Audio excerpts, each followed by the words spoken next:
नमस्कार दोस्तों, आप सभी का आपके अपने YouTube चैनल स्टडी विराज में स्वागत है। दोस्तों, आज के इस वीडियो में मैं आप लोगों को यूपी डीएलएड तृतीय सेमेस्टर गणित के इकाई 4 सरल ब्याज एवं चक्रवृद्धि ब्याज की संकल्पना तथा सरल ब्याज सूत्र तथा चक्रवृद्धि मिश्रधन का सूत्र एवं अनुप्रयोग पर आधारित जो भी बेसिक है उसको भी बताऊंगा और साथ ही में इससे संबंधित जो भी महत्वपूर्ण क्वेश्चन हैं उनको भी हल कराऊंगा। तो इसके लिए मेरे वीडियो को एंड तक देखिए और यदि वीडियो पसंद आए तो वीडियो को लाइक करें और इस चैनल पर नए हैं तो चैनल को सब्सक्राइब करें। एक खास बात मैं आप लोगों को और बताना चाहूँगा कि डीएलएड थर्ड सेमेस्टर मैथ के इकाई 3 तक के वीडियो चैनल पर ऑलरेडी अपलोड किए जा चुके हैं। तो जो लोग अभी तक मेरे वो वीडियो ना देखे हों तो बीटीसी थर्ड सेमेस्टर गणित के प्लेलिस्ट का लिंक वीडियो के नीचे डिस्क्रिप्शन में दिया गया है, तो वहां से आप लोग मेरे वो वीडियो भी देख सकते हैं। तो चलिए देखते हैं। सबसे पहले सरल ब्याज किसे कहते हैं। तो देखिए, सरल ब्याज को अच्छे समझ लेते हैं कि सरल ब्याज किसे कहते हैं और चक्रवृद्धि ब्याज किसे कहते हैं। तो दोनों को समझना बहुत जरूरी है। तो आज के इस वीडियो में सिर्फ सरल ब्याज बताएंगे और इससे संबंधित जो क्वेश्चन हैं उनको भी हल कराएंगे और इसके बाद वाले वीडियो में आप लोगों को अच्छे से चक्रवृद्धि ब्याज पढ़ाया जाएगा। तो यहाँ पर समझ लेते हैं कि सरल ब्याज किसे कहते हैं। तो देखिए, सरल ब्याज वह धन है जो कि पूंजी को कुछ समय तक उपयोग में लाने के बदले किसी निश्चित दर के अनुसार पूंजी के स्वामी को प्राप्त होता है। या दूसरे शब्दों में समझ लेते हैं कि जब किसी मनुष्य को रुपए की आवश्यकता पड़ती है तो उसे किसी महाजन या बैंक आदि से रुपया उधार लेना पड़ता है। उस धन के बदले में कुछ अतिरिक्त रुपया महाजन अथवा बैंक को दिया जाता है। इस धन राशि को क्या कहते हैं? सरल ब्याज कहते हैं। पुनः एक बार समझ लेते हैं कि जब किसी मनुष्य को रुपए की आवश्यकता पड़ती है तो उसे किसी महाजन या बैंक आदि से रुपया उधार लेना पड़ता है और उस धन के बदले में कुछ अतिरिक्त रुपया महाजन अथवा बैंक में दिया जाता है। तो इस धनराशि को क्या कहते हैं? सरल ब्याज कहते हैं। यानी कि जैसे मान लीजिए, जब कोई धन बैंक में जमा किया जाता है तो बैंक भी उस जमा करने वाले को उस धन का ब्याज देता है। तो वो कौन सा ब्याज होता है? वो भी एक साधारण ब्याज ही होता है। अब बात करते हैं कि मूलधन किसे कहते हैं। तो देखिए, मूलधन को भी समझ लेते हैं। तो देखिए, जो धन उधार लिया अथवा दिया जाता है उसे क्या कहते हैं? उसे मूलधन कहते हैं। मूलधन किसे कहते हैं? जो धन उधार लिया अथवा दिया जाता है उसे क्या कहते हैं? उसे मूलधन कहते हैं। अब बात करते हैं कि मिश्र धन किसे कहते हैं। देखिए, साथ में यहाँ पर हम ये भी देख लेते हैं कि देखिए इंग्लिश में इनको क्या कहते हैं। तो जैसे सरल ब्याज है, सरल ब्याज को इंग्लिश में क्या कहते हैं? तो देखिए, सरल ब्याज को कहते हैं सिंपल इंटरेस्ट। तो इसको SI से प्रदर्शित करते हैं। तो ये भी आप लोग जान लीजिए। और फिर मूलधन को क्या कहते हैं? प्रिंसिपल कहते हैं। तो इसलिए इसको जो है P से प्रदर्शित करते हैं। ये भी आप लोग अच्छे से समझ लीजिए। फिर देखिए, मिश्र धन की बात करते हैं। तो देखिए, मिश्र धन किसे कहते हैं? तो देखिए, किसी निश्चित समय के बाद मूलधन तथा ब्याज को जोड़ने पर प्राप्त धनराशि को मिश्र धन कहते हैं। यानी कि मिश्र धन में क्या होता है कि जो मूलधन होता है, मूलधन में ब्याज भी जुड़ा रहता है। यानी कि मिश्र धन बराबर फार्मूला होता है, मिश्र धन बराबर होता है मूलधन प्लस ब्याज। मूलधन प्लस ब्याज, यानी कि जब मूलधन में ब्याज को भी जोड़ दिया जाता है तो वो क्या बन जाता है? वो बन जाता है मिश्र धन। तो ये हो गया मिश्र धन। और मिश्र धन को देखिए किससे प्रदर्शित करते हैं? तो मिश्र धन को प्रदर्शित करते हैं ए से। यानी कि इसको जो है अंग्रेजी में बोलते हैं अमाउंट। तो इसीलिए इसको ए से प्रदर्शित करते हैं। मूलधन को प्रिंसिपल बोलते हैं तो इसको पी से प्रदर्शित करते हैं और मिश्र धन को अमाउंट बोलते हैं, इसलिए इसको ए से प्रदर्शित करते हैं। अब बात करते हैं दर किसे कहते हैं। तो देखिए, दर को भी अच्छे से समझ लेते हैं। तो देखिए, दर किसे कहते हैं? जब देखिए 100 रुपए के 1 वर्ष के ब्याज को ब्याज की दर या दर कहते हैं। यानी कि 100 रुपए के 1 वर्ष के ब्याज को क्या कहते हैं? ब्याज की दर या दर कहते हैं। और देखिए ब्याज की दर को दर प्रतिशत भी कहते हैं, ये भी आप लोग जान लीजिए। यानी कि 100 रुपए के 1 वर्ष के ब्याज को ब्याज की दर या दर कहते हैं, और ब्याज की दर को दर प्रतिशत भी कहते हैं। अब बात करते हैं कि समय किसे कहते हैं। तो देखिए, जिस निश्चित अवधि के लिए रुपया उधार लिया जाता है उसे क्या कहते हैं, उसे समय कहते हैं। यहाँ पर देखिए दर को जो है आर से प्रदर्शित करते हैं, क्योंकि इसे रेट परसेंट कहते हैं, तो इसीलिए इसको आर से प्रदर्शित करते हैं। और समय, समय को इंग्लिश में टाइम कहते हैं, तो इसलिए इसको टी से प्रदर्शित करते हैं। तो इस प्रकार से ये दर हो गया और ये समय हो गया। समय किसे कहते हैं कि जिस निश्चित अवधि के लिए रुपया उधार लिया जाता है उसे क्या कहते हैं, उसे समय कहते हैं।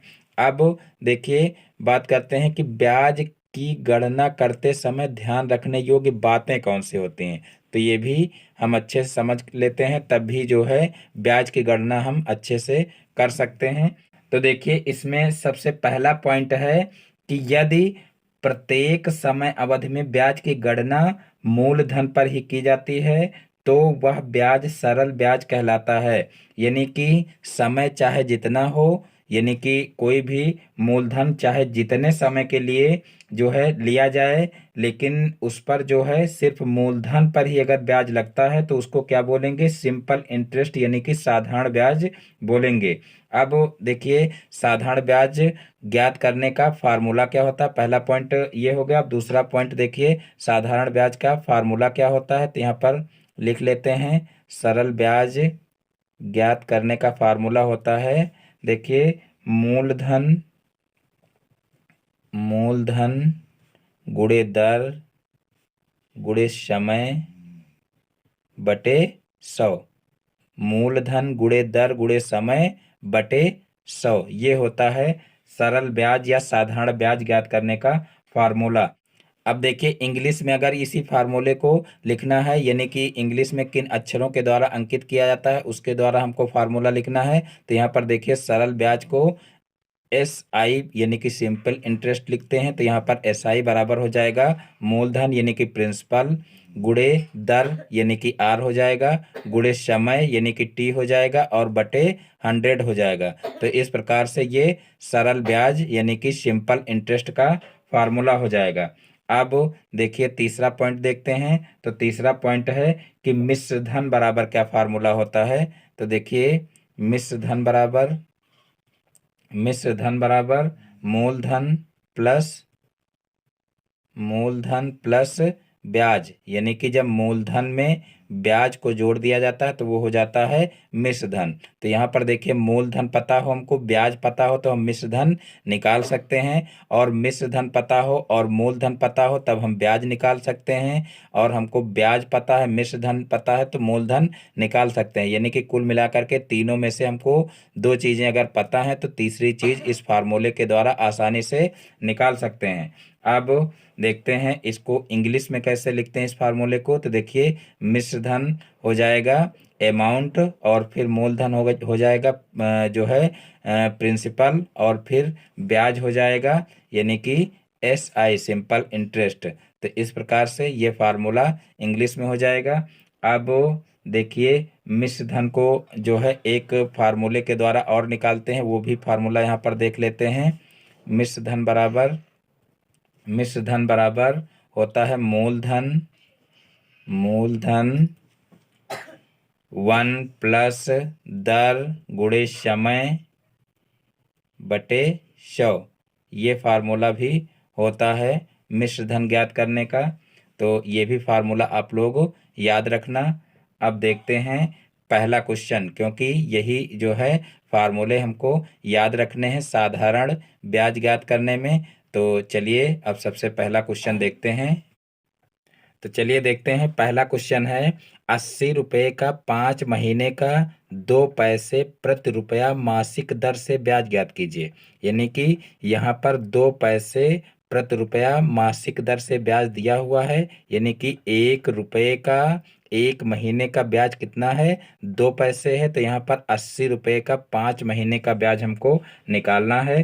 तो यहाँ पर हम सबसे पहले लिख लेंगे चूंकि, चूंकि 1 रुपये का 1 रुपये का 1 माह का ब्याज कितना दिया हुआ है? चूंकि 1 रुपये का 1 माह का ब्याज बराबर 1 माह का ब्याज बराबर, देखिए यहाँ पर 1 रुपये का 1 माह का ब्याज दिया हुआ है 2 पैसे, तो यहाँ पर लिख लेंगे 0.02 रुपया। तो यहाँ पर देखिए ये हो जाएगा 1 रुपये का 1 माह का ब्याज। और फिर यहाँ पर देखिए क्या निकालना है हमको, 80 रुपये का 5 महीने का जो है ब्याज निकालना है। तो यहाँ पर हम सबसे पहले जो है 80 रुपये का 1 माह का ब्याज निकाल लेंगे। तो 80 रुपये का 1 माह का ब्याज बराबर 1 माह का ब्याज बराबर, तो देखिए ये 1 रुपये का 1 माह का ब्याज है, तो 80 रुपये का 1 माह का ब्याज क्या हो जाएगा? तो यहाँ पर देखिए 0.02 रुपये से 80 का गुणा कर देंगे। तो यहाँ पर देखिए कितना हो जाएगा, 8 दूना 16 हो जाएगा।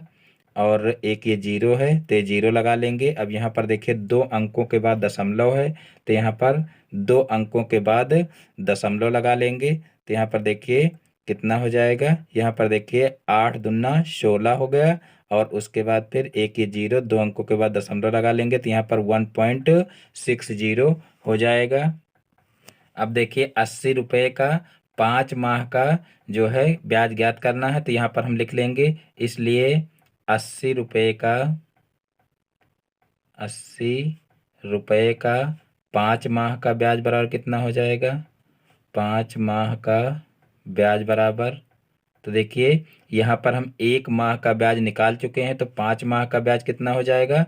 तो इसका हम 5 से गुणा कर देंगे, 1.60 गुणे 5 हो जाएगा। तो 16 पंचे 80 होता है, तो यहाँ पर 80 हो जाएगा। और ये जीरो हो जाएगा, तो जीरो लगा लेंगे। अब 2 अंकों के बाद दशमलव है, तो यहाँ पर 2 अंकों के बाद दशमलव लगा लेंगे। तो इस प्रकार से 8 यहाँ पर आ रहा है, यानी कि 8 रुपया हमारा 80 रुपये का 5 माह का ब्याज 8 रुपये हो जाएगा। तो यही इसका आंसर हो जाएगा। तो इस प्रकार से ये क्वेश्चन आसानी से लग जाएगा। अब देखते हैं नेक्स्ट क्वेश्चन। तो देखिए नेक्स्ट क्वेश्चन है 750 रुपये का 5% की दर से 4 वर्ष का ब्याज ज्ञात कीजिए। 750 रुपये का 5% की दर से 4 वर्ष का ब्याज ज्ञात कीजिए। यानी कि यहाँ पर देखिए 750 रुपये का मतलब यहाँ पर मूलधन यानी कि प्रिंसिपल दिया हुआ है 750।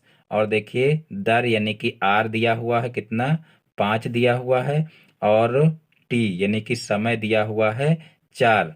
और हमको निकालना क्या है, देखिए 750 रुपये का 5% की दर से 4 वर्ष का ब्याज ज्ञात कीजिए। यानी कि हमको सिंपल इंटरेस्ट यानी कि एसआई हमको ज्ञात करना है। अब यहाँ पर हम सीधे से फार्मूला लगा देंगे, एस आई बराबर देखिए पी गुणे आर गुणे टी बटे 100, ये वाला फार्मूला लगा देंगे। तो यहाँ पर देखिए पी दिया हुआ है 750, तो यहाँ पर 750 लिख लेंगे।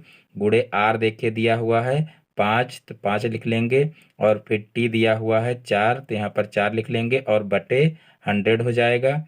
और फिर यहाँ से देखिए 0 से 0 कैंसिल हो जाएगा। और यहाँ पर 5 दूना 10 हो जाएगा। अब 2 से इसको कैंसिल कर देंगे तो 2 दूना 4 हो जाएगा। अब यहाँ पर देखिए 75 बचा और यहाँ पर 2 बचा और सारी संख्याएं कैंसिल हो चुकी हैं, तो 75 दूना 150 हो जाएगा। यानी कि यहाँ पर 150 आ गया है। और ये हो जाएगा आपका सिंपल इंटरेस्ट। तो यहाँ पर सिंपल इंटरेस्ट कितना आ जाएगा, 150 रुपये, और यही हमारा आंसर हो जाएगा।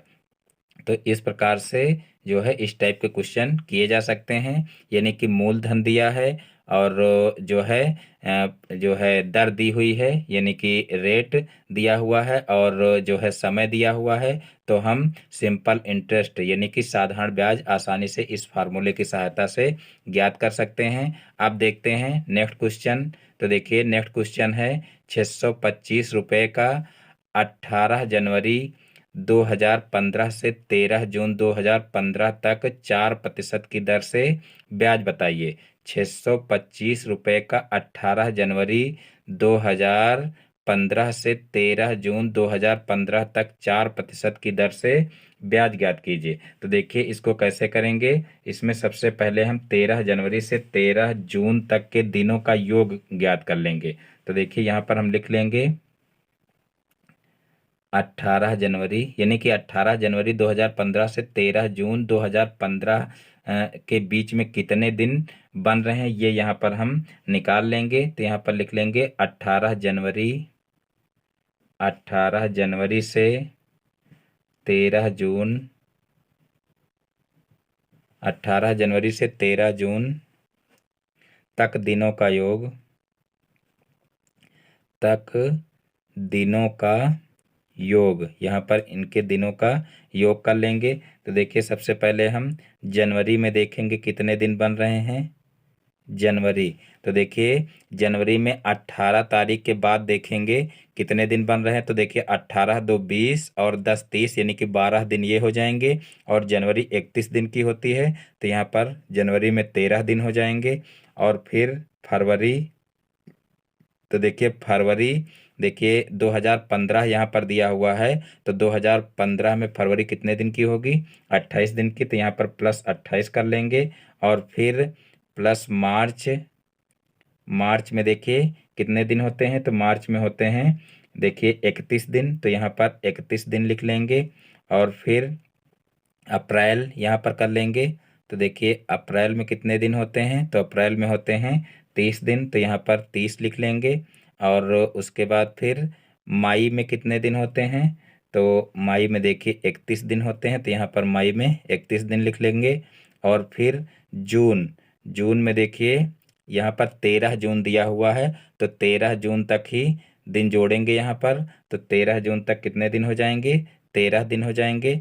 यहाँ पर देखिए जो है जो बीच के दिनों की संख्या निकालना होता है, जैसे यहाँ पर 18 जनवरी और 13 जून के बीच के दिनों की हमको क्या करना है, बीच के दिनों को निकालना है।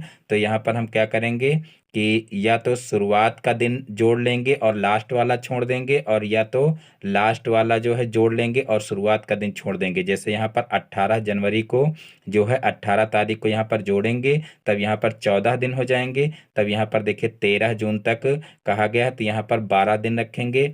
और जब यहाँ जो है 18 जनवरी को छोड़ करके यानी कि 13 दिन जोड़ेंगे, तब यहाँ पर हम क्या करेंगे, यहाँ पर 13 जून तक की पूरी डेट लिख लेंगे, यानी कि यहाँ पर 13 दिन पूरे होंगे।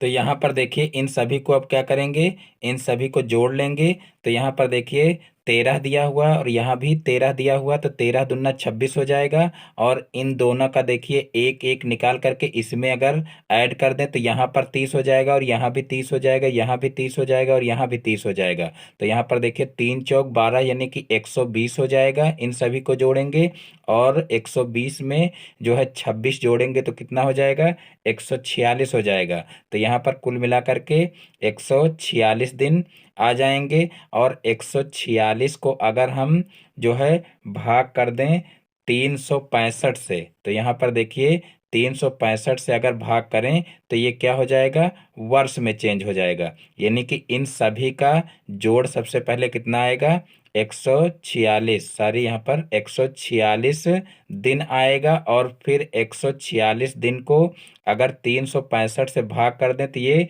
चेंज हो जाएगा वर्ष में। अब देखिए यहाँ पर 146 को जो है 365 से अगर भाग करें तो यहाँ पर देखिए इसको सरल कर लेंगे, और सरल करेंगे तो यहाँ पर देखिए 73 से इसको काटेंगे तो 73 दुन्ना 146 हो जाएगा। और यहाँ पर देखिए नीचे 73 पंचे कितना हो जाएगा, 365 हो जाएगा। तो यहाँ पर देखिए 73 से इसको सरल कर लेंगे तो इस प्रकार से कुल मिलाकर के यहाँ पर देखिए कितना आ जाएगा, यहाँ पर आ जाएगा 2/5, यानी कि 2/5 वर्ष यहाँ से निकल आएगा। अब हम क्या करेंगे, अब यहाँ पर देखिए जो 2/5 वर्ष आया है इसको मान लेंगे समय, क्योंकि यही समय है। तो देखिए समय 2/5 वर्ष हो जाएगा। और फिर यहाँ पर जो है फार्मूला लगा देंगे, ब्याज बराबर, तो देखिए ब्याज बराबर फार्मूला होता है मूलधन, मूलधन गुणे दर गुणे समय बटे 100। तो यहाँ पर ये फार्मूला लगा देंगे। अब देखिए मूलधन कितना दिया हुआ है, तो मूलधन देखिए दिया हुआ है 625, तो यहाँ पर 625 लिख लेंगे। और फिर दर दी हुई है कितनी, तो देखिए दर दी हुई है 4%, तो यहाँ पर 4 लिख लेंगे। और फिर गुणे समय देखिए कितना दिया हुआ है, तो समय देखिए यहाँ पर हो जाएगा 2/5, तो यहाँ पर देखिए ऊपर जो है 2 लिख लेंगे और बटे में आ जाएगा 5, तो यहाँ पर बटे में 5 लिख लेंगे और गुणे यहाँ पर हो जाएगा 100। और फिर इसको जो है सरल कर लेंगे, तो देखिए सरल करेंगे तो कितना आएगा, यहाँ पर सबसे पहले हम 5 से इसको काट लेंगे। यहाँ पर देखिए 5 एकम 5 और फिर 5 दूना 10 और पचहम 25 हो जाएगा। फिर 2 से इसको काटेंगे या 4 से इसको डायरेक्ट काट लें। यहाँ पर देखिए 4 दूना 8 हो जाएगा और 4 पंचे 20 हो जाएगा। फिर 5 से 25 से इसको डायरेक्ट काटेंगे तो कितना हो जाएगा, देखिए 25 पंचे 125 होता है, तो यहाँ पर देखिए 5 आ जाएगा। और फिर 5 से 2 का गुणा करेंगे तो 5 दूना 10 आ जाएगा, यानी कि कुल मिलाकर के यहाँ पर 10 रुपया ब्याज आ जाएगा। तो यही हमारा क्या हो जाएगा, आंसर हो जाएगा। देखिए यहाँ पर पुनः इस क्वेश्चन को एक बार समझ लेते हैं। यहाँ पर देखिए दिया हुआ है 625 रुपये का 18 जनवरी 2015 से 13 जून 2015 तक 4% की दर से ब्याज बताइए। तो यहाँ पर सबसे पहले हम क्या करेंगे कि 18 जनवरी से 13 जून तक के दिनों का योग निकाल लेंगे। यहाँ पर ये विशेष रूप से ध्यान रखेंगे कि देखिए जिन भी 2 तारीखों के बीच के हमको दिनों को ज्ञात करना होता है या योग ज्ञात करना होता है, तो या तो शुरुआत का दिन एक ले लेते हैं तो लास्ट वाला छोड़ देते हैं, और लास्ट वाला लेते हैं तो शुरुआत वाला छोड़ देते हैं। तो यहाँ पर देखिए इस प्रकार से दिनों का योग ज्ञात कर लेंगे और फिर जो दिनों का योग आया है उसको 365 से भाग करेंगे तो ये वर्ष में चेंज हो जाएगा। तो इस प्रकार से जो वर्ष आएंगे वो क्या हो जाएगा, वो समय हो जाएगा। और जब समय निकल आएगा तो यहाँ पर हम ब्याज वाला फार्मूला लगा देंगे और ब्याज वाला फार्मूला लगा करके फिर यहाँ पर ब्याज निकाल लेंगे और यही हमारा क्या हो जाएगा, यही हमारा आंसर हो जाएगा। अब देखते हैं नेक्स्ट क्वेश्चन। तो देखिए नेक्स्ट क्वेश्चन है क्वेश्चन नंबर 4, कितने धन का ब्याज 4% वार्षिक दर से 5 वर्ष में 67 रुपया हो जाएगा। कितने धन का ब्याज 4% वार्षिक दर से 5 वर्ष में 67 रुपया हो जाएगा। तो यहाँ पर देखिए यहाँ पर जो है कहा गया है कि कितने धन का ब्याज, यानी कि हमको जो है यहाँ पर मूलधन समझ लीजिए निकालना है। तो यहाँ पर पी को निकालना है। यहाँ पर देखिए आर दिया हुआ है 4% और फिर वार्षिक दर से 5 वर्ष में, यानी कि हमको समय भी दिया हुआ है, टी कितना दिया हुआ है, समय दिया हुआ है 5 वर्ष। और फिर जो है यहाँ पर देखिए ब्याज भी दिया हुआ है, यानी कि एस आई दिया हुआ है, कितना एस आई दिया हुआ है 67 रुपया। अब यहाँ पर हमको क्या निकालना है, मूलधन निकालना है। तो यहाँ पर हम फार्मूला लगा देंगे, एस आई बराबर कितना होता है, पी आर टी, पी गुड़े आर गुड़े टी बटे 100, ये फार्मूला लगा देंगे। तो यहाँ पर देखिए एस आई हमको पता है 67 है और फिर जो है पी हमको निकालना है, गुड़े आर कितना दिया हुआ है 4 दिया हुआ है, गुड़े टी कितना दिया हुआ है 5 दिया हुआ है और बटे 100 दिया हुआ है। अब यहाँ पर हम क्या करेंगे, पी को एक तरफ रखेंगे और बाकी सभी को पक्षांतर कर लेंगे। तो यहाँ पर हो जाएगा देखिए 67 गुड़े 100 हो जाएगा और बटे 4 गुड़े 5 हो जाएगा।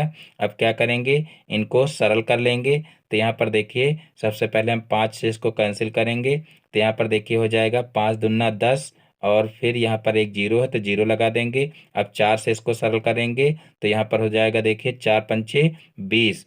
अब 5 से इसका गुणा करेंगे तो 5 सत्ते 35, 35 का 5 हो जाएगा और 5 छक्का 30, 3 33, यानी कि 335 रुपया हमारा मूलधन आ जाएगा। तो इस प्रकार से ये क्वेश्चन भी हल हो जाएगा। अब देखते हैं नेक्स्ट क्वेश्चन। तो देखिए नेक्स्ट क्वेश्चन है, कितने प्रतिशत वार्षिक ब्याज की दर से 350 रुपये का ब्याज 4 वर्ष में ₹84 मिलेगा। कितने प्रतिशत वार्षिक ब्याज की दर से, यानी कि यहाँ पर हमको क्या ज्ञात करना है, रेट ज्ञात करना है, यानी कि दर ज्ञात करना। देखिए कहा गया है कितने प्रतिशत वार्षिक ब्याज की दर से, यानी कि दर हमको ज्ञात करना है ₹350 का ब्याज, यानी कि मूलधन कितना दिया हुआ है, मूलधन दिया हुआ ₹350, और यहाँ पर समय यानी कि टी कितना दिया हुआ है, 4 वर्ष दिया हुआ है। और फिर देखिए यहाँ पर SI भी दिया हुआ है, यानी कि सिंपल इंटरेस्ट कितना होगा, ₹84 मिलेगा। तो यहाँ पर SI दिया हुआ है ₹84। और फिर हमको यहाँ पर देखिए रेट निकालना है, तो यहाँ पर हम सीधे से फार्मूला लगा देंगे। SI बराबर P/R/T/100 हो जाएगा। और यहाँ पर देखिए SI दिया हुआ है 84, तो 84 लिख लेंगे। और P दिया हुआ है 350, R दिया हुआ है, देखिए R नहीं दिया हुआ, R हमको निकालना है तो इसको R ही लिखा रहने देंगे। फिर T दिया हुआ है 4, तो यहाँ पर 4 लिख लेंगे, और बटे 100 हो जाएगा। अब यहाँ पर देखिए R को इधर ही रखेंगे, बाकी संख्याओं को उधर पक्षांतर कर देंगे, तो R बराबर कितना हो जाएगा, तो देखिए यहाँ पर हो जाएगा 84। देखिए जो संख्या यहाँ पर गुणा कर रहे हैं वो भाग करेंगी, और जो भाग कर रहे हैं वो गुणा करेंगे। तो यहाँ पर देखिए 100 भाग में है तो ये इधर जाएगा तो गुणा करेगा, और ये संख्याएं इधर गुणे में है तो ये भाग में चली जाएंगी। तो 350 गुणे कितना हो जाएगा, 4 हो जाएगा। अब यहाँ पर इनको सरल कर लेंगे, तो यहाँ पर एक जीरो से एक जीरो कैंसिल हो जाएगा। फिर यहाँ पर देखिए क्या करेंगे, यहाँ पर 2 से इसको कैंसिल करेंगे, या डायरेक्ट इसको देखिए 4 से काट लीजिए, 4 एकम 4 हो जाएगा, और यहाँ पर 4 दूना 8 हो जाएगा, और 4 एकम 4 हो जाएगा। अब देखिए कोई भी संख्या सरल हो रही है, यहाँ पर देखिए अभी 5 से कैंसिल हो रहा है, 5 दूना 10, और 5 सत्ते 35, और यहाँ पर 7 त्रिक 21 हो जाएगा। अब यहाँ पर देखिए 3 बचा और ऊपर 2 बचा, तो 3 दूना 6 हो जाएगा। तो यहाँ पर देखिए दर कितनी आ जाएगी, तो दर आ जाएगी यहाँ पर 6%, यानी कि 6% वार्षिक ब्याज की दर से ₹350 का ब्याज 4 वर्ष में ₹84 मिलेगा। तो यहाँ पर रेट यानी कि दर कितना आ जाएगा, 6%। अब देखते हैं नेक्स्ट क्वेश्चन, यही देखिए इसका आंसर हो जाएगा। तो अब देखते हैं नेक्स्ट क्वेश्चन। देखिए नेक्स्ट क्वेश्चन है, कितने समय में ₹900 का ब्याज 6% वार्षिक ब्याज की दर से ₹189 हो जाएगा। कितने समय में, यानी कि हमको टी ज्ञात करना है, कितने समय में, यानी कि हमको समय ज्ञात करना है, तो यहाँ पर टी ज्ञात करना है। ₹900 का ब्याज, यानी कि मूलधन हमारा दिया हुआ है ₹900, और फिर देखिए ₹900 का ब्याज 6% वार्षिक ब्याज की दर से, यानी कि यहाँ पर रेट दिया हुआ है कितना, 6%, और फिर ब्याज की दर से ₹189 हो जाएगा। यानी कि यहाँ पर जो सिंपल इंटरेस्ट है SI वो कितना दिया हुआ है, ₹189 दिया हुआ है। अब यहाँ पर हम सीधे से फार्मूला लगा देंगे, SI बराबर P/R/T/100 हो जाएगा। अब यहाँ पर देखिए P कितना दिया हुआ है, 900 दिया हुआ है, गुणे R कितना दिया हुआ है, 6 दिया हुआ है, और SI कितना दिया हुआ है, 189 दिया हुआ है, और हमको T निकालना है। तो T को ऐसे ही लिखा रहने देंगे और बटे 100 कर देंगे। अब यहाँ से देखिए 0 से 0 कैंसिल हो जाएंगे। अब यहाँ पर T बराबर कितना हो जाएगा, तो देखिए T बराबर यहाँ पर जो संख्याएं गुणे में हैं वो उधर भाग में चली जाएंगी, तो यहाँ पर हो जाएगा T बराबर 189/9 गुणे 6 हो जाएगा। और फिर यहाँ पर देखिए 9 से इसको सरल कर लेंगे, तो यहाँ पर 9 दूना 18 हो जाएगा, और 9 एकम 9 हो जाएगा। अब देखिए 6 से तो ये कैंसिल नहीं होगा, तो यहाँ पर हम क्या करेंगे, यहाँ पर इसको 3 से कैंसिल कर देंगे, तो देखिए 3 दूना 6, और 3 सते 21 हो जाएगा, यानी कि 7/2 यहाँ पर आ जाएगा। तो अब आगे हम क्या करेंगे कि 7 को 2 से भाग कर लेंगे, तो देखिए 7 को 2 से भाग करेंगे तो 2 तिहाई 6, और यहाँ पर बचा 1, तो देखिए 3 सही 1/2 वर्ष आ जाएगा, यानी कि कितना समय यहाँ पर देखिए होगा, 3 सही 1/2 वर्ष, और यही हमारा आंसर हो जाएगा। तो इस प्रकार से ये क्वेश्चन भी आसानी से लग जाएगा। तो मैं उम्मीद करता हूँ कि आज के सारे क्वेश्चन आप लोगों को बहुत ही अच्छे से समझ में आ गए होंगे। दोस्तों, यदि हमारा वीडियो आप लोगों को पसंद आया हो तो वीडियो को लाइक करें, और ये चैनल पर नए हैं तो चैनल को सब्सक्राइब करें, और बेल आइकन को भी प्रेस कर लें, जिससे हमारे आगे आने वाले वीडियो का नोटिफिकेशन आपके मोबाइल पर सबसे पहले पहुंचे। फिर मिलते हैं अपने नेक्स्ट वीडियो में एक नए टॉपिक के साथ में। तब तक के लिए जय हिंद, वंदे मातरम।